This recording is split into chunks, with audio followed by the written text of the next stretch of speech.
श्री स्वामी समर्थ मित्रांनो, आपल्या स्वामी सेवा या चॅनलवरती तुमचे मनापासून स्वागत आहे। मित्रांनो, काल आपण पूर्ण केला आपला 22वा अध्याय आणि आज आपण सुरुवात करत आहोत आपल्या 23व्या अध्यायाला।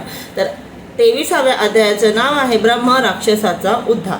तर चला, अजिबात वेळ न वाया घालवता आपण करूया आपल्या अध्यायाला सुरुवात। श्री गणेशाय नमः सिद्ध म्हणाले, नामधारक श्री गुरु नृसिंह सरस्वतींनी आपली अगम्य लीला दाखवली आणि त्यांच्या कृपादृष्टीने त्या दरिद्र ब्राह्मणाच्या वांझ म्हशीला दूध आले। दुसऱ्या दिवशी कोणी ग्रामस्थ त्यांच्या घरी आले आणि माती वाहून नेण्यासाठी म्हैस मागू लागले। तेव्हा ते म्हणाले, माझी म्हैस दूध देऊ लागली आहे, आता मी हिला माती वाहून देण्यासाठी देणार नाही। मग त्यांनी त्यांच्या समक्ष 2 भांडी दूध भरून काढले। ते पाहून त्या लोकांना मोठे नवल वाटले। कालपर्यंत माती वाहणारी ही वांझ म्हैस आज अचानक दुभती कशी झाली असे म्हणून ते गावात परतले।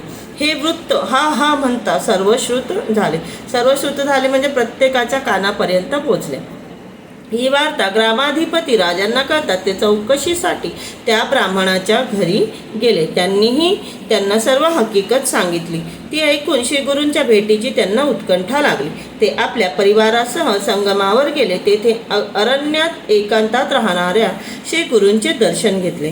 त्यांना साष्टांग प्रणिपात केला। त्यांची भावभक्तीने स्तुती केली आणि विनम्रतेने म्हणाले, स्वामी, तुमच्या सुखद दर्शनाने मी खरोखरच धन्य झालो आहे। तुम्हीही ईश्वर अवतार आहात, भक्तांना तारण्यासाठी इथे आला आहात। असे असताना या अरण्यात का राहता? तुम्ही गावात येऊन का नाही राहत? तर आमच्यावर मोठेच उपकार होतील। जर का तुम्ही गावात येऊन राहिले तर आमच्यावरती मोठे उपकार होतील।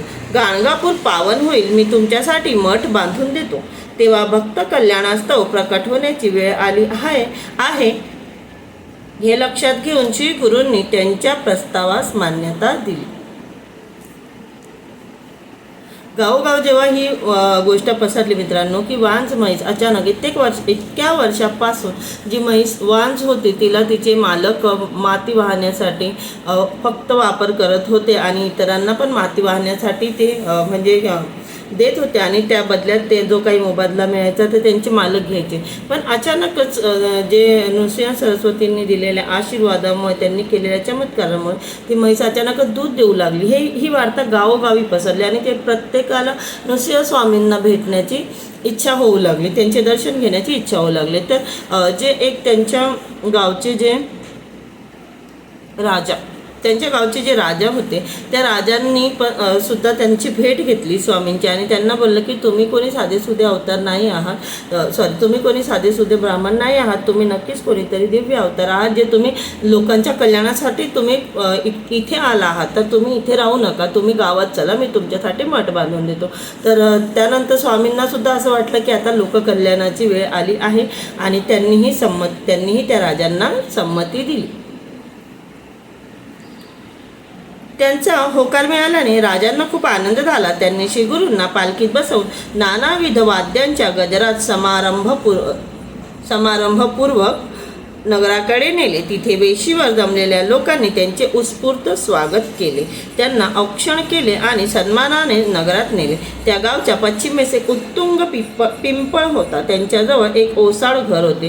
त्या पिंपळावर एक महाभयंकर ब्रह्म राक्षस राहत असे। तो अतिशय क्रूर आणि नरभक्षक होता। त्याच्या भीतीने कोणीही तिथे फिरकत नसत। श्री गुरूंची पालखी त्या पिंपळापाशी आली तेव्हा तो ब्रह्मराक्षस त्यांच्या सन्मुख मनुष्य रूपात प्रकट झाला व त्यांचे पाय धरून म्हणाला, स्वामी, मी घोर अंधकारात बुडालो आहे। तुमच्या दर्शनाने माझी पूर्ववर्जित सर्व पातके नष्ट झाली आहेत। आता कृपा करून माझा उद्धार करा, मी तुम्हाला शरण आलेलो आहे।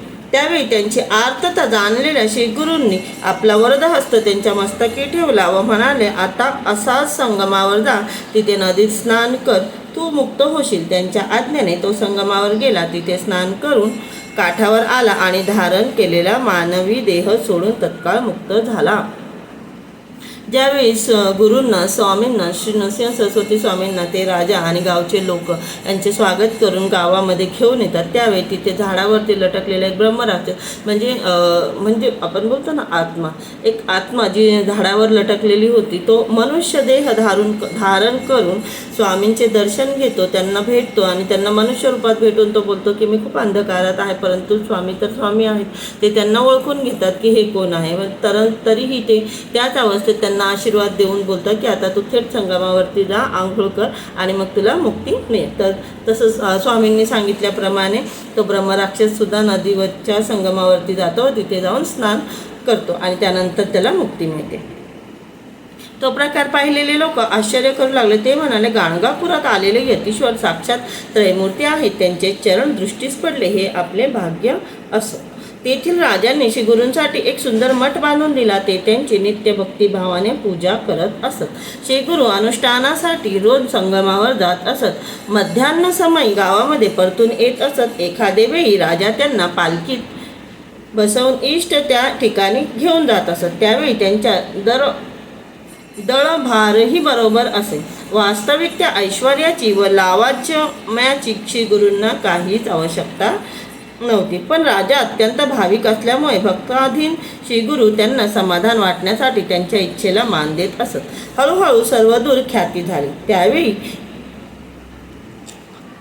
राजा कधी कधी त्यांना पालखीत बसवून स्वामींना, श्री गुरु स्वामी सरस्वती यांना बसवून पालखीमध्ये बसवून भक्तिभावाने त्यांना काही विशेष ठिकाणी घेऊन जात असत.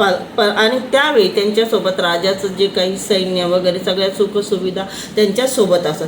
परंतु राजांना इतकं माहिती होतं की ते देव अवतार आहेत, पण ते खरंच ते देव अवतार होते, तर त्यांना या सगळ्या गोष्टींची काहीही गरज नव्हती. परंतु फक्त आणि फक्त राजाच्या इच्छेसाठी ते त्या सगळ्या गोष्टींचा मान ठेवण्यासाठी त्या गोष्टींना ते नकारत नव्हते. आणि ते राजाची त्यांच्याप्रती जी भावना होती, या भावनेला बघून ते स्वामी ते सगळ्या सेवा घेत होते.